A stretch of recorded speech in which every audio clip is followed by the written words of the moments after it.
Welcome my students in our YouTube channel Shivana IAS Academy. In this video session, we will cover the electrical engineering technical portion. This will be beneficial for JEE Electrical and AE Electrical. In this complete video series, we will cover the entire technical syllabus, but we'll begin with electrical machine, and let's begin with some basic concepts. And let's understand first of all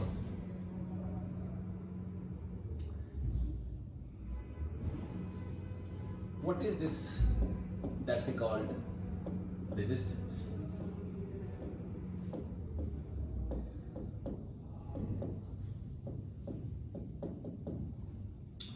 What is resistance? As you all know, it is the property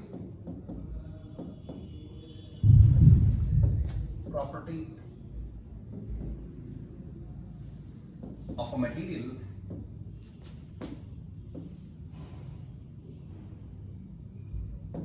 to oppose current.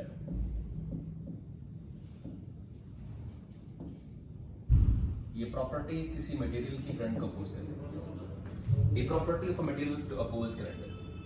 Now let's further understand the symbolism of resistance is like this. और दूसरी बात ये कि इसका जो unit है resistance का जिसमें उसको मेजर करते हैं that is ohm. Alright, we measure resistance in ohms. Now, what is this resistance that we call? You have to apply this Ohm's law to understand that better. Ohm's law होता क्या है? Ohm's law says that कि जब भी किसी एक wire से current flow होगा, that is the current flowing through any wire will be directly proportional to voltage.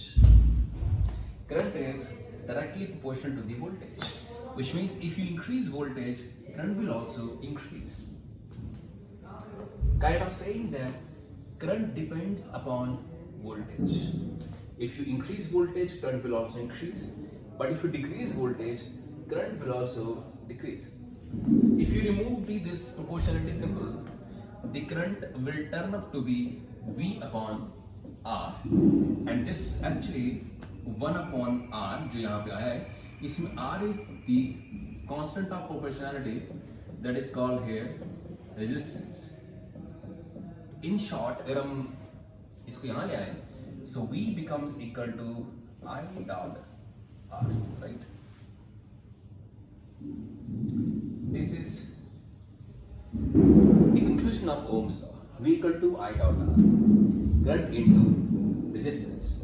तो अब सीरीज रेजिस्टेंस के बारे में हम और थोड़ी बातें करें.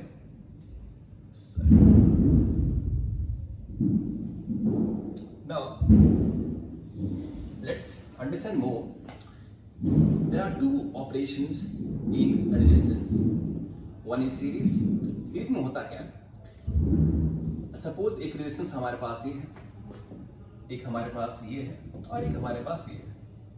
ये तीन रेजिस्टेंसेस हैं and namely these R1, suppose this is R2 and this is R3. हमने इनको सीरीज में कनेक्ट करना है, तो सीरीज में कनेक्ट करने का क्या प्रोसीजर है? सपोज ये इसका स्टार्टिंग पॉइंट है और ये इसका एंडिंग पॉइंट है. This is also starting point and this is the ending point. This is also starting point and this is the ending point. If you connect the starting point with the end point, start point with the end point इस एक resistance का, then they become in series. दो series में हो जाएंगे. दूसरी बात यहां से ये है कि सीरीज कनेक्शन वो है where current is same. Series connection वो होता है जहां करंट सेम रहता है, क्योंकि रास्ता जो है वो सेम ही है. करंट यहां से जाएगा,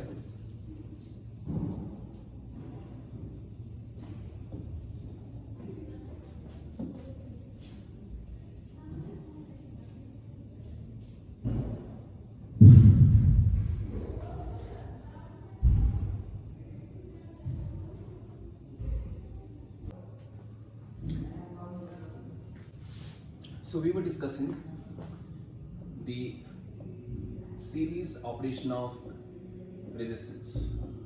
तो मैंने ये कहा था कि जैसे सपोज ये आपके पास 3 रेजिस्टेंसेस हैं वो सीरीज में, आपके पास ये है R1, this is R2 and this is R3. So the net resistance in this case becomes equal to R1 plus R2 plus R3. Alright, तो ये सीरीज ऑपरेशन है रेजिस्टेंस का, एंड अगर हमने इसका पैरेलल ऑपरेशन देखना है तो पैरेलल ऑपरेशन के अंदर रेजिस्टेंसेस कुछ इस तरह से होंगी।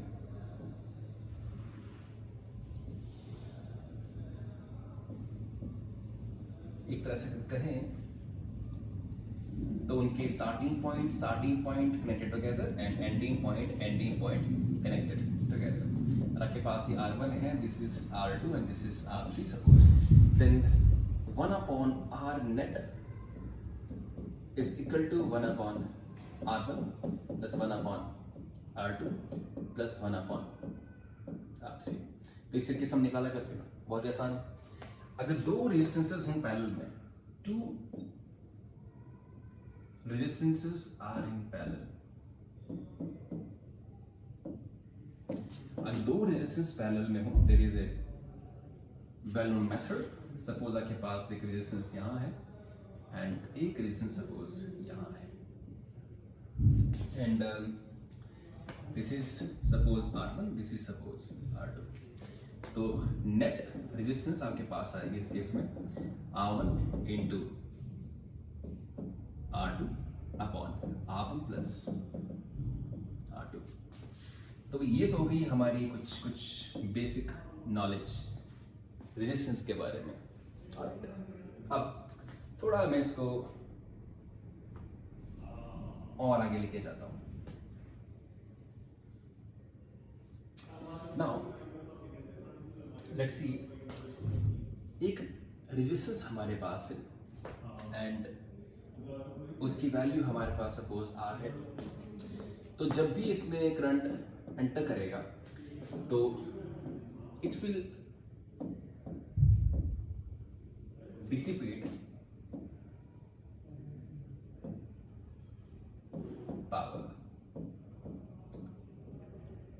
power dissipation होगी इसमें, and this power dissipation is called I square into R। जो power dissipation होगी वो I square into R होगी। Alright, now सपोज करिए एक और सिचुएशन हमारे पास है कि ऐसे हमारे पास रेजिस्टेंस है, उसकी वैल्यू R है। अब कोई कह रहा है कि भाई इसके अक्रॉस जो वोल्टेज सेटअप है वो V वोल्ट है, तो फिर पावर डिसिपेशन यहाँ कितनी होगी? Power dissipation, then power dissipation will be equal to V square upon R। Power dissipation equal to V square upon R, and ये दो फॉर्मूले हमारे पास हो जाते हैं पावर डिसिपेशन के। नाउ द पॉइंट इज कि मान लो आपको मैं और आगे लेके जाऊं, तो जब भी पावर डिसिपेशन होती है रेजिस्टर में तो ये किस फॉर्म में कन्वर्ट होती है? ये हीट की फॉर्म में कन्वर्ट होती है। It is said by the joules law of heating. Joules law of heating से क्लियरली कि ये जो पावर डिसिपेशन है ये हीट की फॉर्म में कन्वर्ट हो जाए, and that heat energy H equal to that is PD into times T। ऐसे निकालेंगे हम हीट एनर्जी। ऑलराइट, तो ये तो हुआ बेसिकली अंडरस्टैंड करना कि जो पावर जो हीट रेजिस्टर में जाती है वो कैसे कैसे। इसका मतलब ये हुआ कि अगर हमें इसमें एक नोट डालना हो तो बात ये होती है कि जो जहां भी हीट पैदा होती है इलेक्ट्रिकल सर्किट में, जहां भी हीट पैदा हुई तो उसका रीजन क्या है? वहां की रेजिस्टेंस। अंडरस्टैंड कीजिएगा, wherever there is heat produced in electrical circuit. The reason behind this is heat, resistance. It means अगर किसी circuit की resistance zero है, which means there will be no heat produced in the electrical circuit.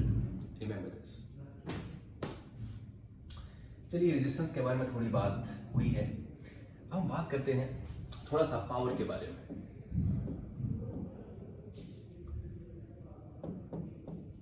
What is power? Power के बारे में अगर हम बात करें, it is denoted by P and its unit is watts. Unit इसका वाट होता है। And literally speaking power is just multiple of voltage into current. Voltage को हम करंट से मल्टीप्लाई करके बनता है पावर। एक रेजिस्टर में अगर हम कहें, एक रेजिस्टर के अंदर जो पावर है वो कैसे निकालते हैं, इसमें करंट कितना है और इसके क्रॉस वोल्टेज कितनी अप्लाई हुई है, तो V इंटू आई करके भी हम वहां से पावर जो है वो निकाल सकते हैं। ये दो रेजिस्टर्स की बात है। और बता दूं मैं, रेजिस्टर के अंदर डीसी पावर और एसी पावर में कोई डिफरेंस नहीं है। आप सीधे वोल्टेज करंट से मल्टीप्लाई करते हैं और आप क्लेम कर देते हैं कि ये इसके अंदर पावर जो है वो फ्लो कर रही है। बट आपको बता दूं मैं, पावर जैसे जो डीसी होती है, it is actually simple multiple of voltage and current. But when power is actually AC, तो यहां पे एक और फैक्टर इंक्लूड होता है, that is V into I into cos of theta, and this cos of theta is called power factor. ये जो यहां है that is power factor. Alright, so this is actually power factor. Now if we try to discuss more about this power factor, this power factor cos of the phi is actually the cosine of the angle between voltage and current। देखो यहां से लिखा हुआ power factor, और power factor क्या है, voltage और current के बीच का एक angle is called power factor angle, और कोसाइन उस ऑफ दैट एंगल करेंगे तो निकलेगा आपके पास power factor. So this is the further understanding of what is actually power factor. But power factor, that is cos of theta, is also equal to the true power, which is P upon apparent power, that is S। अगर मैं थोड़ी सी बात इसमें और करूं तो it is well known fact that कि जो पावर ट्रायंगल है वो क्या है। Now it is power triangle. तो पावर ट्रायंगल ये है, पावर ट्रायंगल के अंदर ये हमारे पास S है, ये हमारे पास P है, and that is Q means reactive power. So let me write this as soon as possible. This is the reactive power.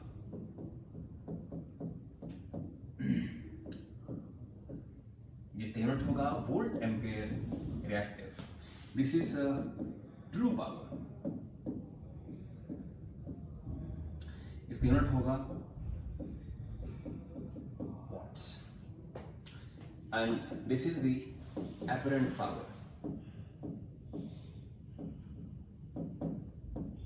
And जहां तक बात करें हम अपरेंट पावर की, तो इसका यूनिट होता है वोल्ट एम्पियर्स ऑन। क्योंकि अगर आप थोड़ा सा अंडरस्टैंड करें इसको, तो जो ये अपरेंट पावर है, ये this is equal to V into I only, but P जो है वो होती है V into I into cos of this power factor angle. ये फाई जो एंगल होगा जो सेपरेट करता है अपरेंट पावर को या कॉम्प्लेक्स पावर को ट्रू पावर से, और ये है that is equal to V I sine of. ये बात in short, this is the understanding. तो कोई हमें पूछे कि ये पावर फैक्टर क्या है इस केस में, तो आपको बता दूं मैं कि अगर हम थोड़ा सा इसमें इधर देखें तो साइन, कॉस एंड टेन, वही famous formula Pandit Badri Prasad and Har Har Bhole वाला। तो cos ऑफ थीटा आपके पास क्या होगा, b upon h, b, so cos of theta और phi whatever it is based upon hypotenuse। इस केस में बेस कितना है, नीचे वाला जो होता है that is true power p upon what is hypotenuse, s means complex power। So this power factor angle, power factor equal to true power upon apparent power। I think that is very much understood।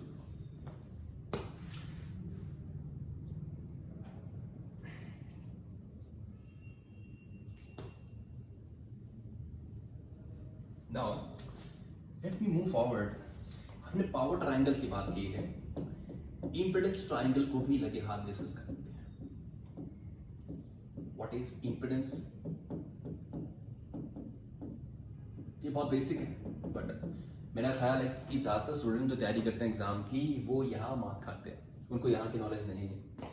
Impedance triangle की बात करें तो impedance triangle ये है हमारा again triangle, and if you see further, यहाँ होता है रेजिस्टेंस, यहाँ होता है रिएक्टेंस और यहाँ होता है इंपेडेंस। जैसे वही apparent power, true power, reactive power वाला खेल था। रेजिस्टेंस और इंपेडेंस को सेपरेट करता है, हम उसको कहेंगे फाई एंगल। इस केस में वही बात है कि the cos of that angle will be equal to what, base upon hypotenuse, जैसे वहां फॉर्मूला लगाया था हमने, it is actually r upon z। So power factor is also equal to resistance upon impedance। Power factor is always equal to resistance upon impedance। तो आप ऐसे भी इसको निकाल सकते हैं। अब पावर फैक्टर की बात हम इतनी अभी डिटेलिंग नहीं करेंगे क्योंकि ये बेसिक है, तो मैं चाहता हूँ कि लिमिटेड वे से हर एक चीज हुई जाए पहले, और जब हम सर्किट थ्योरी डिस्कस करेंगे तो सर्किट थ्योरी के अंदर यही सारी बातें हैं। नेटवर्क एनालिसिस या सर्किट थ्योरी की बिगिनिंग ही यहीं से होती है। रेजिस्टेंस, इंडक्टेंस, कैपेसिटेंस और उनके circuits, mesh law, nodal analysis, ये सारी बातें हम उसमें करेंगे। तो फिलहाल मैं इसको यहीं पे ही रोकता हूँ और आगे बढ़ते हैं हम लोग थोड़ा पावर के बारे में हल्की हल्की बातें करेंगे। तो let me tell you now, देखिए पावर की जहां तक बात है, अगर लोड लगे हैं सीरीज में, सपोज ये लोड है सीरीज में, और मान लीजिए इसका पावर है P1, इसका लोड इनकी रेटिंग है P1, P2, P3, power rating जैसे मान लो 3 बल्ब लगा दिए हमने 60 वाट के, 80 वाट के और 100 वाट के। अगर टोटल पावर पता करनी है इसके अंदर तो हम कैसे निकालते हैं?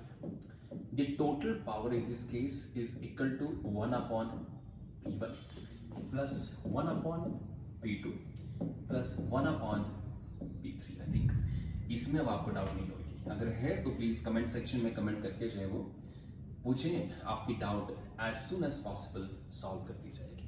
तो पावर सीरीज में हम ऐसे निकालते हैं नेट पावर। अगर एक पैरेलल सर्किट हो, सपोज कर लीजिए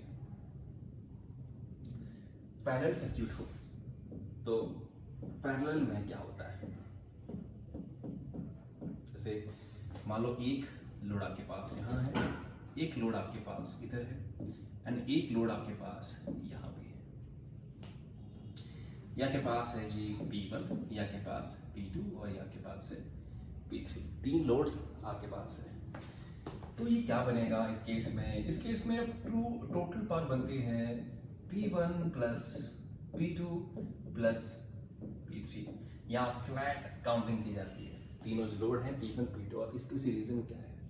रीजन ये है कि सीरीज के अंदर वोल्टेज होती है डिवाइड, आपने वोल्टेज अप्लाई की तो लिहाजा हर एक डिवाइस की वोल्टेज, तो मान लो जैसे हम घर की बात करते हैं तो सभी इक्विपमेंट डिजाइन होते हैं 220 वोल्ट सिंगल फेज एसी के लिए, बट अगर आप उनको सीरीज में लगा देंगे तो सोर्स तो वही है, वोल्टेज इनके बीच में हो जाएगी डिवाइड। और इसमें कोई शक नहीं है कि आपने दी है वोल्टेज 220, कहीं पहुंचेगी 70, कहीं पहुंचेगी 80, कहीं पहुंचेगी 100 मान लीजिए। तो इस तरह से वोल्टेज इनके बीच में डिवाइड होगी।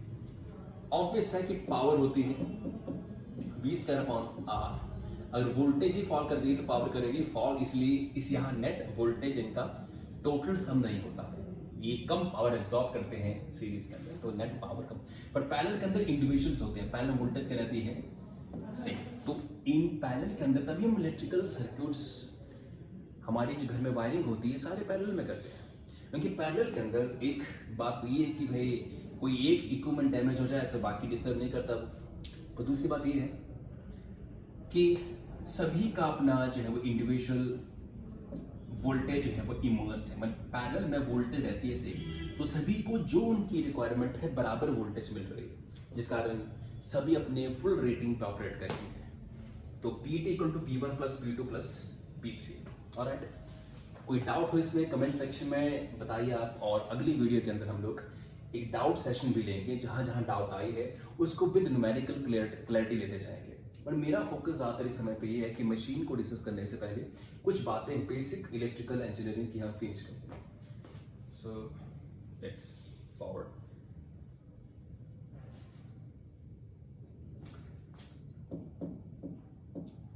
Now, one important topic कि what is ideal meaning is?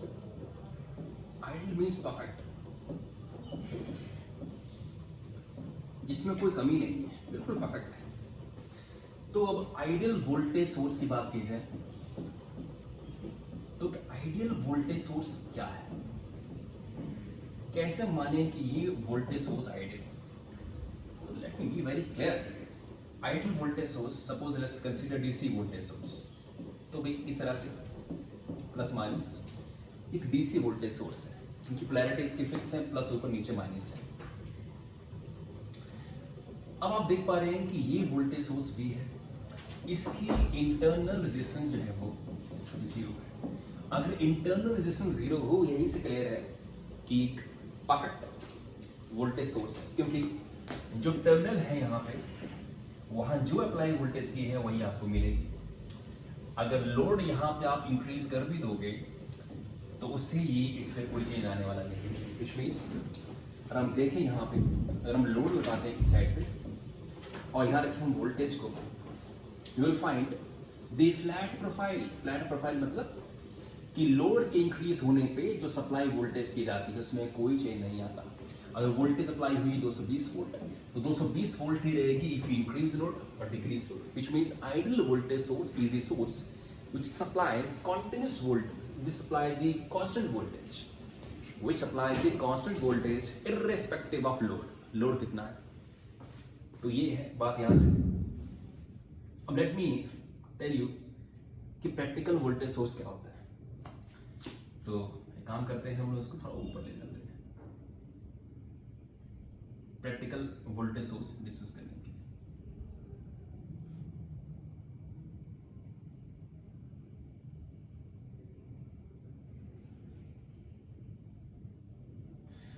Practical और आइडियल में डिफरेंस क्या है, यहीं से मालूम चल जाएगा।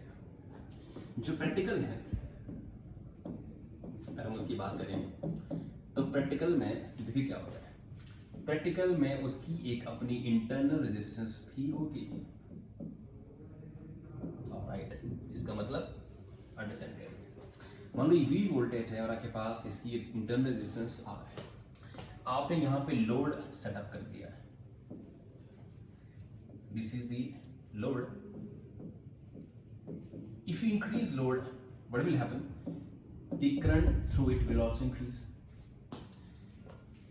ये है लोड के terminal, suppose A and B, और करंट इंक्रीज करेगा तो यहां जो ड्रॉप लगने वाला that is I into R।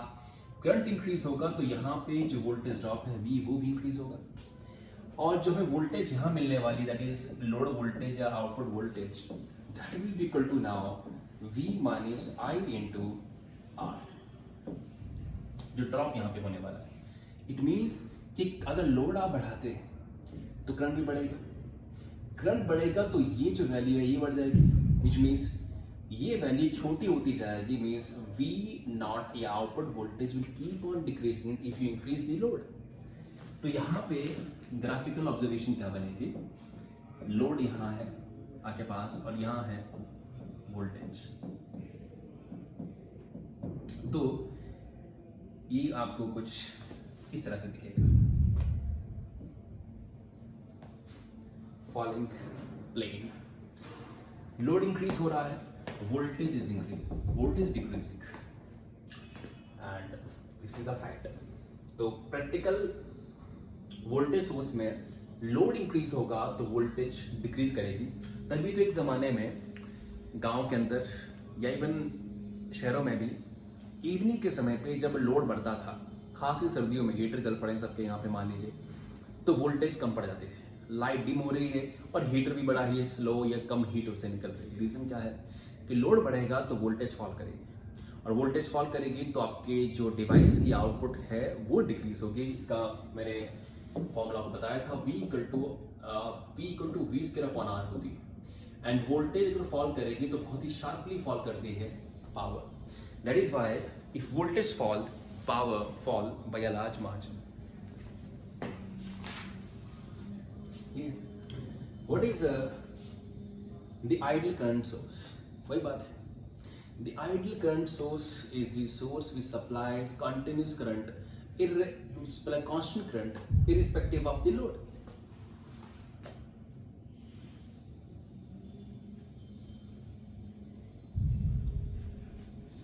Now let's see.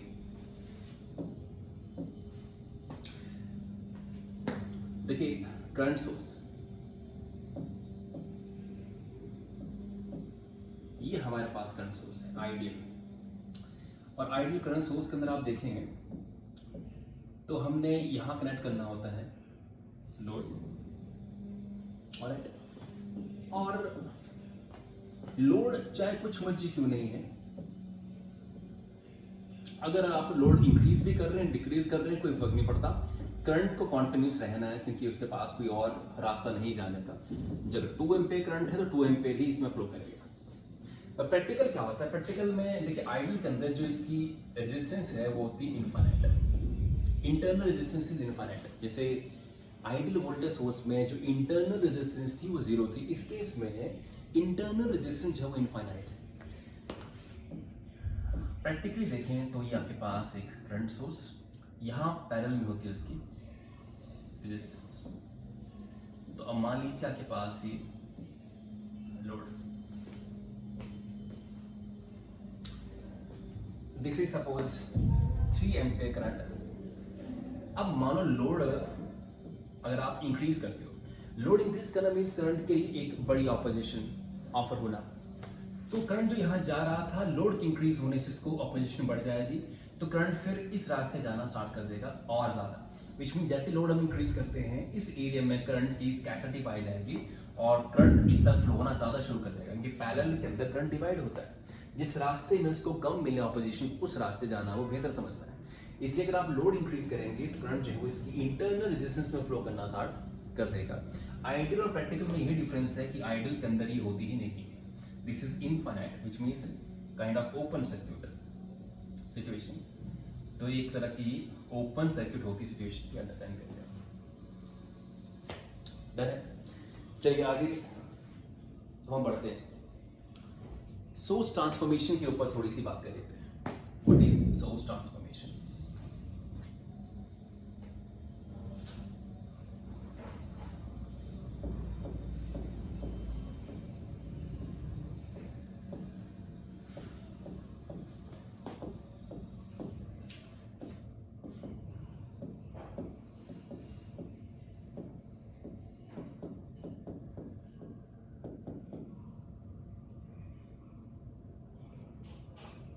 Source transformation, suppose करिए ये आपके पास एक, सपोज ये आपके पास एक वोल्टेज सोर्स है, ये है V और ये इसकी रेजिस्टेंस R। आपने इसको करंट सोर्स में ट्रांसफॉर्म करना है। If you want to transform this into current source, तो करंट सोर्स में ट्रांसफॉर्म करने पे आप जानते हैं कि करंट सोर्स तो यहाँ होता है, इस तरह से होगा, जिसकी वैल्यू कुछ यहाँ आई होगी, और जो इंटरनल रेजिस्टेंस है करंट सोर्स की उसके पैरेलल में होती है। तो हमें इस एक्सिस को मॉडिफाई करना है। अब जो इसकी इंटरनल रेजिस्टेंस होगी वो क्या होगी? वही जो वोल्टेज सोर्स की थी, यही हम यहाँ डाल देंगे, और करंट सोर्स की वैल्यू होगी V अपॉन R। अब ये हुई ट्रांसफॉर्मेशन वोल्टेज सोर्स से करंट सोर्स की ओर। बट हम थोड़ा सा इसमें गौर करें, क्या ये बिल्कुल आइडियल है, ये इक्विवेलेंट है? तो ये एक दूसरे के इक्विवेलेंट है, ये आइडेंटिकल नहीं है। इक्विवेलेंट का मतलब ये होता है कि जो इफेक्ट इसका है वही इफेक्ट ये क्रिएट करेगा। बात अब ये इसके पीछे है कि इधर जो वोल्टेज बिल्डअप होती है ये वही वोल्टेज यहां से सप्लाई होती है और ऐसा कहा गया हुआ है। But let me surprise you, कोई आपसे पूछे कि करंट यहां कितना है, तो करंट यहां तो 0 है। बट यहां आप देखेंगे तो करंट फ्लो कर रहा है और इंटरनल रेजिस्टेंस के अंदर करंट जो है वो आई, क्योंकि यहां से निकला उसको यहां से आना पड़ेगा। इट मीन्स दैट कि इस केस के अंदर करंट 0 है इंटरनल रेजिस्टेंस में और उसी का इक्विवेलेंट में करंट फ्लो कर रहा है। तो ये आइडेंटिकल तो नहीं हुए, बिल्कुल सेम टू सेम नहीं हुए, ये इक्विवेलेंट है। तो इक्विवेलेंट का मतलब समझिए कि हमने जस्ट उसको रिप्लेस किया है किसी और के साथ, वो सेम नहीं है। ये वही बात है कि आप डिनर करने गए और मान लीजिए कि सपोज शाही पनीर नहीं है, तो आपने कढ़ाई पनीर ऑर्डर कर लिया। दोनों बिल्कुल एक जैसे तो नहीं है, बट हाँ एक तरह की रिप्लेसमेंट है, they are equivalent with each other, कि they can fulfil the each other spot. कि अगर आपके पास शाही पनीर का जो टेस्ट है वो एक हद तक आपको वहां पे मिल सकता है, बट वो सेटिस्फैक्शन आपको दे सकता है, बट एग्जैक्टली क्या वो है वो नहीं है। तो इसलिए एग्जैक्टली नहीं है या आइडेंटिकली नहीं है, they are kind of equivalent as far as this is discuss. तो ये बात यहाँ से आपको मैं बताना चाहता हूँ। और इसके बाद जो हमें डिस्कस करना है भाई वो है वोल्टेज रेगुलेशन। वोल्टेज रेगुलेशन क्या चीज होती है, let's understand this.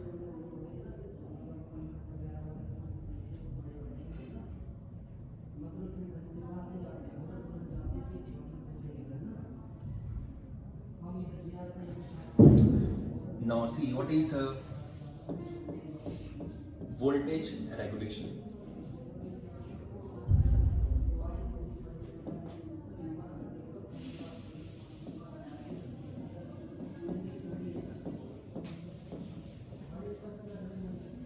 What is voltage regulation? Voltage regulation की हम बात कर रहे हैं। दिस वोल्टेज रेगुलेशन ये होती क्या है? This is V no load voltage,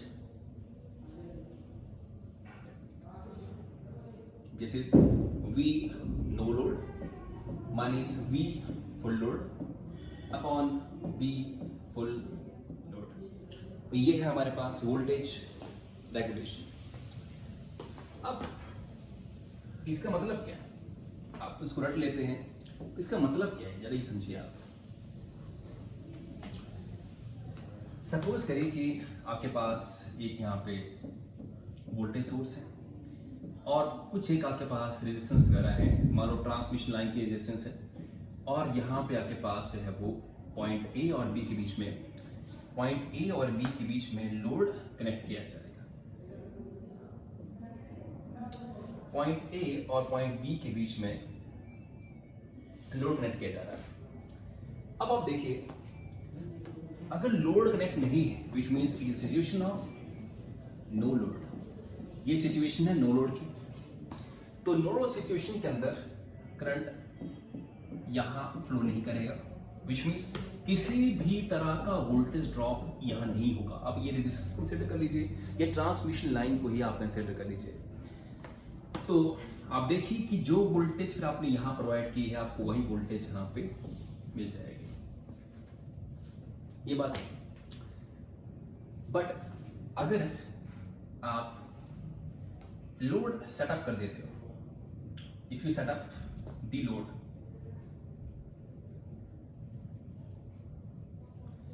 if you setup the load for example, तो क्या होगा?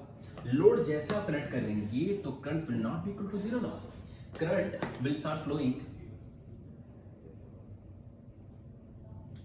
The current will start flowing और यहाँ बचेगा वोल्टेज ड्रॉप, जिस कारण ऑब्वियस है कि कुछ वोल्टेज ड्रॉप यहाँ हो जाएगा और अब यहाँ जो वोल्टेज मिलने वाली है that will be the full load voltage, और ये होगी क्या, V full load will be equal to V minus V voltage drop. Understand this? Alright, तो ये अंडरस्टैंडिंग क्या है, ये चेंज है, this is the change in the percentage of full load voltage, this is the change. देखिए अगर difference है विच मीन्स व्हाट, हम चेंज ही तो ऑब्जर्व कर रहे हैं। So voltage regulation is actually change in the voltage in percentage with full load voltage. मेरी मैथमेटिक्स की लैंग्वेज को अंडरस्टैंड करेगा, the change in voltage in respective to full load voltage, which means जो change होगा voltage का हम वो full load voltage के परसेंटेज में या रिस्पेक्टिव में निकालने वाले हैं। और दूसरी बात, ये चेंज होगा कैसे, आप जानते हैं कि अभी आपने फुल लोड डाल दिया है, तो सपोज करिए कि वोल्टेज मिलती है आपको, मान लीजिए 310 वोल्टेज, ये वोल्ट मिलती थी। जैसे ही आपने यहां से लोड हटाया तो आप क्या पाएंगे कि वोल्टेज बढ़ के 340 हो गई। और ऐसा क्यों हुआ, लोड थ्रो करते ही वोल्टेज अप क्यों हो गई, रीजन ये है कि लोड थ्रो किया आपने तो करंट जो था वो जीरो हो गया, और जो ड्रॉप थे लाइन के अंदर वोल्टेज के वो तो खत्म हो गए, तो जितनी वोल्टेज दी थी आप उतनी वोल्टेज पहुंच गई। ये जो चेंज है वोल्टेज में, ये चेंज हम लिखते हैं ऊपर, विच मीन्स कितने का, 30 upon what is full load voltage, 310। Percentage में निकालें तो 100 से आप इसको मल्टीप्लाई कर देते हैं, तो ये है चीज। अब वोल्टेज रेगुलेशन क्या हो तो मजा है, जितनी कम, क्यों, आपने 310 वोल्टेज जब लोड दे रखा था आपको तो मिल रही थी, जैसे हम लोड यहां से रिमूव किया और मान लीजिए ये वोल्टेज 310 ही रही, तो ये क्या केस है, जब लोड दिया था तो 310 वोल्ट मिल रही थी, लोड रिमूव किया तो भी 310 है। ये कैसे पॉसिबल है, ये तभी पॉसिबल है जब सर्किट के अंदर वोल्टेज ड्रॉप क्या हो, zero kind of ideal transmission line, then it is possible. An ideal home means it has no resistance, it has no reactance, it has no inductive or capacitive reactances, जहां drop का मतलब नहीं बनता है। अगर ऐसी कोई लाइन हो तो हम कह सकते हैं कि फिर वहां पे वोल्टेज रेगुलेशन जीरो हो। So if voltage regulation is zero, which means the transmission line which is transmitting the power has no resistance, has no inductive reactance, has no capacitive reactance, which means the ideal transmission line can do that. This only dream, it will never be fulfilled because transmission line कोई भी connector हो उसके पास अपनी resistance, inductance और capacitance तो होगी। तो ये बात यहाँ से हमें जाननी चाहिए थी। What is turns ratio? अब इसके बारे में काफी लोग कंफ्यूज रहते हैं कि आखिर जो ये टर्न्स रेशियो है वो चीज है क्या। सॉरी,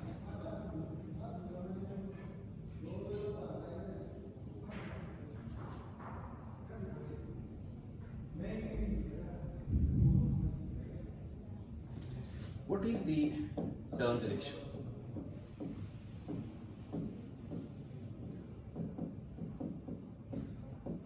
अगर टर्न्स रेशियो की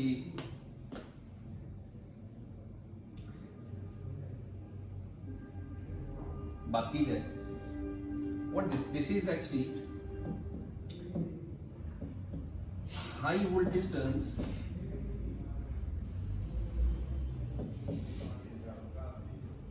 अपॉन लो वोल्टेज